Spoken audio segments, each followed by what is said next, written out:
Good morning students. 10वीं वाले बच्चे, सिद्धि हिंदी विद्यालय के इस ऑनलाइन क्लासेस में आप सबका फिर से एक बार तहे दिल से स्वागत है।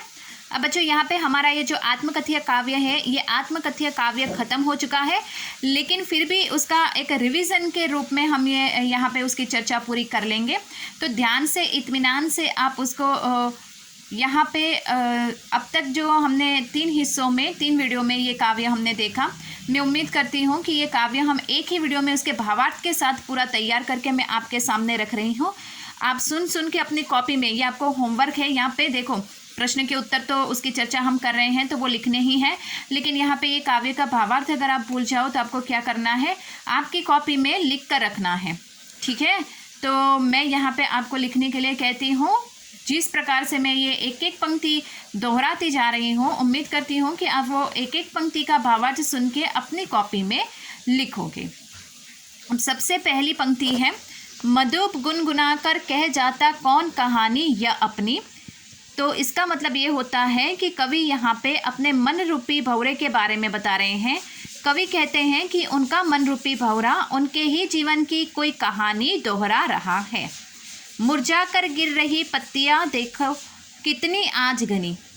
कवि कहते हैं कि इन उनके जीवन रूपी ये जो उपवन है उसको हरा भरा रखने वाली यहाँ पे जो पत्तियां हैं वो अब झड़ने लगी है, अर्थात बहुत सारी ऐसी जो पत्तियां हैं उनके जीवन की सुख दुख रूपी वो बहुत सारी पत्तियां झड़ के ख़त्म हो चुकी हैं। इस गंभीर अनंत नीलिमा में असंख्य जीवन इतिहास। कवि आगे इस काव्य में कहते हैं, अनंत नीलिमा यानी इस असंख्य यानी कई प्रकार के, असंख्य यानी बहुत सारे ऐसे सैकड़ों महापुरुषों ने अपने इस जीवन काल में अपने जीवन के अनुरूप जीवन वृत्त लिखे हैं। इस संसार में असंख्य महापुरुषों ने अपने जीवन को लेकर आत्मवृत्त लिखे हैं, अर्थात अपने जीवन का इतिहास लिखा है। यह लोग करते ही रहते हैं अपना व्यंग्य मलिन उपहास। कवि कहते हैं कि जो दूसरे साहित्यकार हैं वो लोगों ने अपने जीवन के बारे में आत्मकथा लिखी, लेकिन उनको ऐसा लगा कि हमने स्वयं ही इस काव्य के माध्यम से हमने अपने आप की ही हंसी उड़ाई है। तब भी कहते हो कह डालूं दुर्बलता अपनी बीती। कवि का कहना है इस पंक्ति के माध्यम से कि इतना सब कुछ जानने के बाद, दूसरे साहित्यकारों की रचना पढ़ने के बाद, सुनने के बाद तुम लोग फिर भी मुझे कहते हो कि मैं अपनी दुर्बलताओं को, कमजोरियों को, निराशाओं को व्यक्त करूं, अर्थात इस आत्मकथा के माध्यम से लिखूं। तुम सुनकर सुख पाओगे, देखोगे यह गागर रीति। कवि अपने मित्र से कहते हैं कि मैं जो कुछ भी यहाँ पे तुमको कविता के माध्यम से सुनाऊंगा वो सुनकर तुम लोग क्या सुख पाओगे, तुमको आनंद होगा, लेकिन कहीं ऐसा ना हो जाए कि मेरे जीवन के बारे में सुनकर, मेरे जीवन में तो खालीपन है ही, गागर रीति यानी खाली गगरी, मेरे जीवन की रीति को सुनकर तुम्हारी यहाँ पे जो जीवन की स्थिति है वो भी खाली हो जाए। किंतु कहीं ऐसा ना हो कि तुम ही खाली करने वाले, अपने को समझो मेरे रस ले अपने भरने वाले। ये पंक्ति दोनों साथ में लेनी है बच्चों।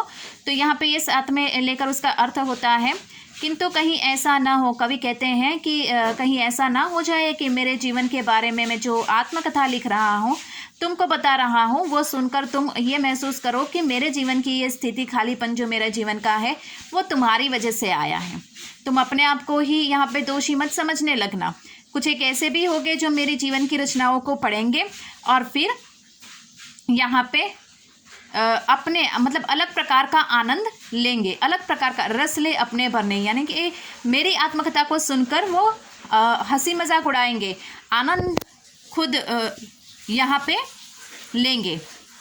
यह विडम्बना, अरे सरलते तेरी हंसी उड़ाऊं में। मेरे जीवन की यह विडम्बना है कि मैं इस सरलता के माध्यम से अपनी ही जीवन की हंसी उड़ा रहा हूँ। भूले अपनी या प्रवंचना औरों की दिखलाऊं में। प्रवंचना यानी धोखा। कवि कहते हैं इस आत्मकथा के माध्यम से मैं अपनी खुद की भूल को दिखलाऊं, या मुझे जो धोखा मिला है औरों की तरफ से उसको मैं इस काव्य के माध्यम से दिखलाने का प्रयास करूं। उज्ज्वल गाथा कैसे गाऊं मधुर चांदनी रातों की।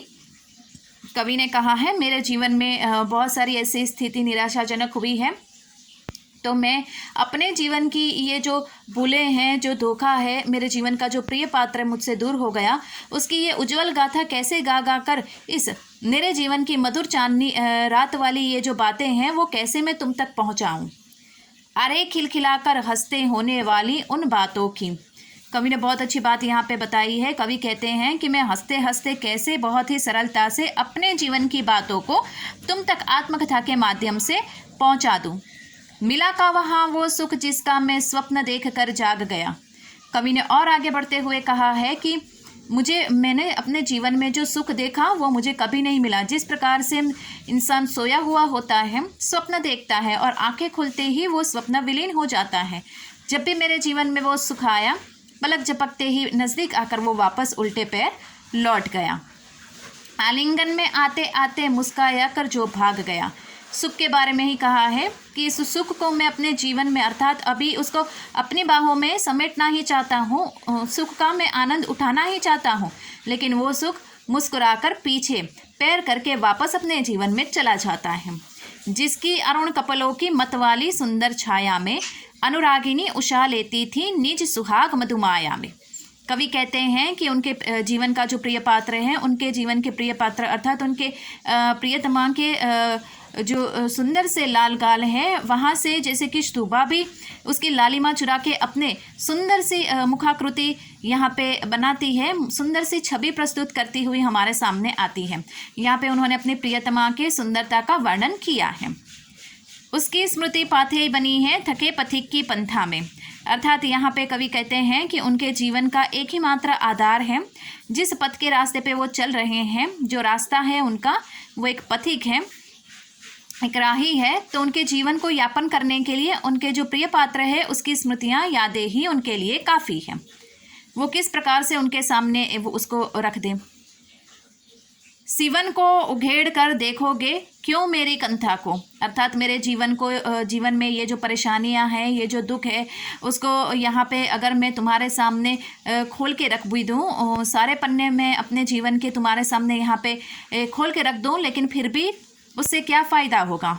मेरे इस जीवन की यहाँ पे जो उलेड़ने वाली बातें हैं उसको मैं तुम्हारे सामने रख दूँ, फिर भी उसका कोई मतलब नहीं है। छोटे से जीवन की कैसे बड़ी कथाएं आज कहूँ। मेरा जीवन, मैं एक आम इंसान हूँ, मैं एक छोटा सा इंसान हूँ, मेरा जीवन बहुत छोटा है, मैं एक आम इंसान की तरह जीता हूँ। अपने जीवन की इस छोटी सी कथाओं को मैं इस तरह से कैसे तुम्हारे सामने बता दूँ आत्मकथा के माध्यम से। क्या यह अच्छा नहीं कि औरों की सुनता मैं मौन रहूँ।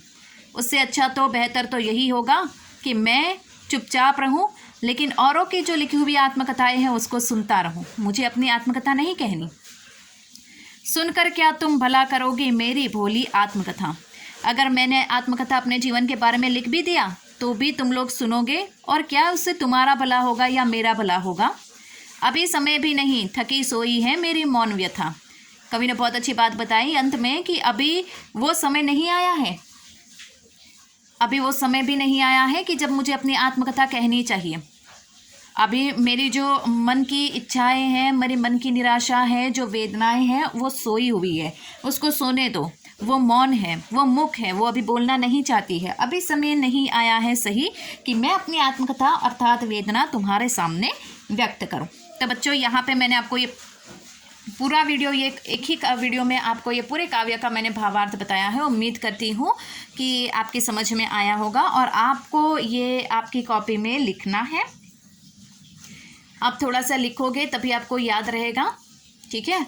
अब नेक्स्ट वाले वीडियो में बच्चे हम उसके स्वाध्याय प्रश्नोत्तर की चर्चा करेंगे। Thank you.